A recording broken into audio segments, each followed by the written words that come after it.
This is day 6 on the carnivore diet, and today I want to talk a little bit about psychology, about the observations that I have so far, that I'm almost a week in this diet, and also about changes that I probably have to make in order to achieve my goals. So hey everyone, and welcome back to PH Health Adventures. This is a daily update on myself in a self-experiment, dieting myself to health and to get rid of the most crucial thing. So I'm undertaking steps to get rid of toxins from my body, to heal my gut, and to get rid of a variety of allergies that I have basically collected over time. So if you've watched the past videos, I'm explaining everything there. But basically, just to sum it up in 30 seconds, I am diagnosed with 2 high levels of toxins, where there will be a treatment starting in April, which I will document for you as well. I have had several intolerances and allergies developed over time, not from birth. And I had severe problems with with gaining weight and with my gut and bowels. So in the sense of inflammatory issues. Important here for me is that I really can stick to this carnivore diet to give my body the chance to take those nutrients and the collagen and everything else that I'm getting and heal my gut. And at the same time, there are also mental challenges because especially my gut, but probably many people's guts are influenced by psychology.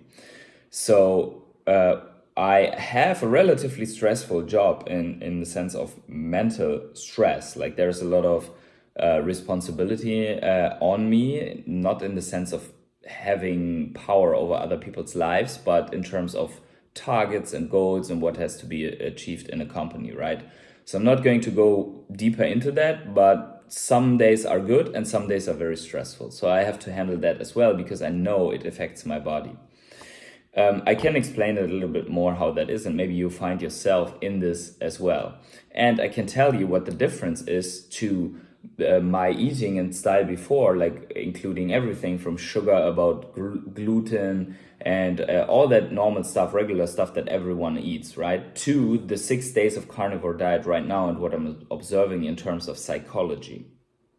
So, my primary issue is when I get under a lot of stress. So for example, I have to hold a speech in front of many people, or I have to deal with a pressure project that needs to conclude in order to hit targets XYZ. And if I fuck it up or if I don't manage it correctly, then this will fall back on me. So this is mental stress, right? And that stress develops into existential stress. So your body cannot differentiate between being chased by a wild animal that wants to kill you and just having number targets in front of you that, if you think about it, are quite ridiculous because you technically could just go away, find another job and do something else to earn your money, right? But still, in that situation, you're not thinking that far, that everything is maybe ridiculous and there's no wild animal chasing you. So what happens is your body switches to adrenaline infusion so that you can fight off the predator or run away as fast as you can from it and have a good chance of surviving. And surviving means reproducing, and that is how our life is basically biological inscribed in our bodies. Okay, so how does it affect my guts? Well, I find myself when I'm working even on a notebook and I'm under stress or I want to get it done, pressing with my stomach. I find myself pressing the intestines. And I find myself swallowing a lot of saliva all the time and having to burp and my stomach cramping. So that's obviously not good because if I do that, probably my gut gets irritated only by that. I don't even have to put in other foods that have inflammatory factors. But now comes the thing, the average person maybe doesn't react that hard with the guts to stress. Some people get headaches. Some people get a heart condition or something like they have high pressure. Some people, they just feel nauseated or something like that. and some people don't feel it at all, but it actually has an impact. So for me, it's the guts, right? And then on top of that, and this is now the main observation for the carnivore diet, is when I ate gluten and everything else, I was full in my stomach. At the same time, my stomach was cramping, so I got nauseated and had the feeling I want to vomit. Now, in a stressful situation with that, my stomach feels all right. It's nothing like inflammatory there, that my bowels do not feel filled up with stuff, like with a filling mass. So I think that I got rid of a part of inflammation fairly quickly just by not consuming any gluten. And to be fair here, I'm at day 6-ish on the pure carnivore diet, but I'm not at day 6 with no gluten and no sugar. Actually, with regards to no sugar, no gluten, I'm like probably 3 weeks in already, because I felt that I just didn't want that. And then I started coming down into the carnivore diet by eating stuff like eggs and bacon and some salad and some sunflower seeds in the morning. So that's not carnivore, right? But it also didn't contain any gluten and no sugar, like no sugar in the coffee and whatsoever.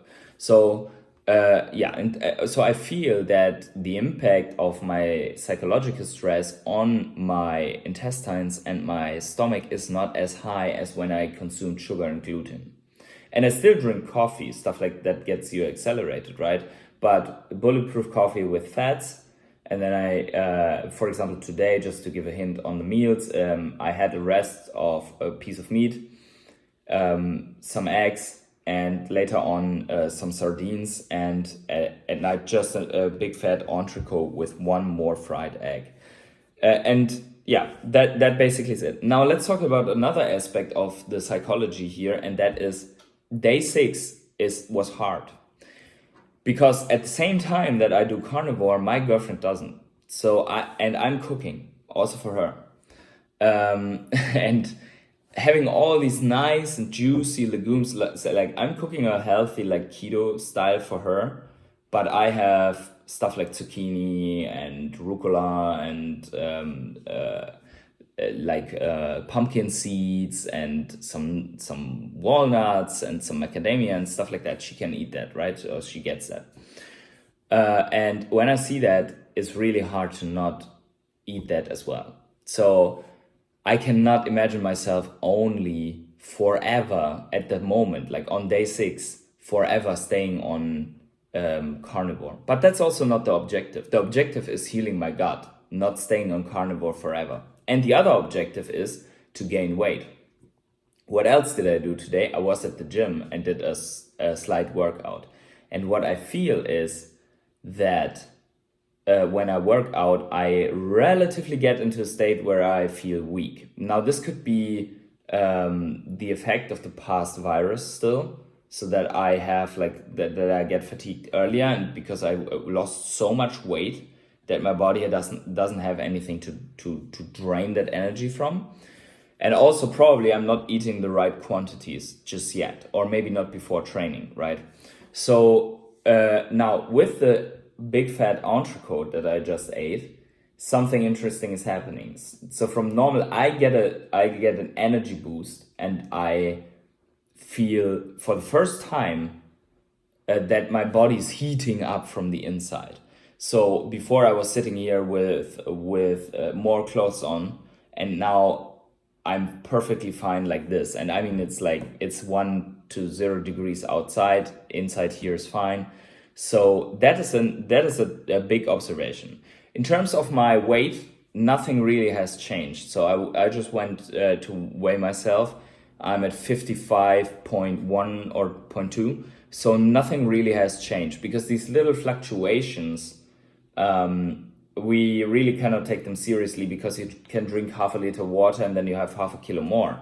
But what I can take is the average the average lowest part of the weight that I measure and the highest part. So, and the lowest part was 54.8, and the highest part is 55.5. So I'm in between that. and compared that to that I was 53 and something after that big virus, I think it's an improvement. So I don't see the 53 anymore, and that's basically, I want to look at the lowest value that I'm getting to see if I'm improving. And for sure, I'm not getting the calories as if I would get them if I would switch to keto right now. But I also want to give my intestines a chance at least to heal up for a longer time. So that is the reason why I'm going with this strategy. The only thing that I probably have to change is that I have to make my meals more compact in the time frame, so that I also benefit from the intermittent fasting window basically. And I will have to see how I do it with a bulletproof coffee. Probably I'm not going to put the collagen into the coffee anymore, because that is protein and that breaks the fast. But if I only have it as a fatty coffee, technically my fast is continuing, at least on a level where it benefits me. So probably that is a change that I have to make. Overall, I think it's hard. This is the first week, and probably there is a lot of stuff like die-off and microbiome restructuring going on in my body right now, which is hard on my body. So I will definitely take that weekend to absolutely rest, sleep a lot, and focus on meditation and stuff like that to bring myself down from the stress level and maybe help my guts to repair a little bit more on the weekend as well. But for now, for today, that's it. So if you enjoyed this, smash up the like button, please, to help this channel to get somewhere, and subscribe if you're interested in daily updates. So that is it. Have a good day, everyone, and bye.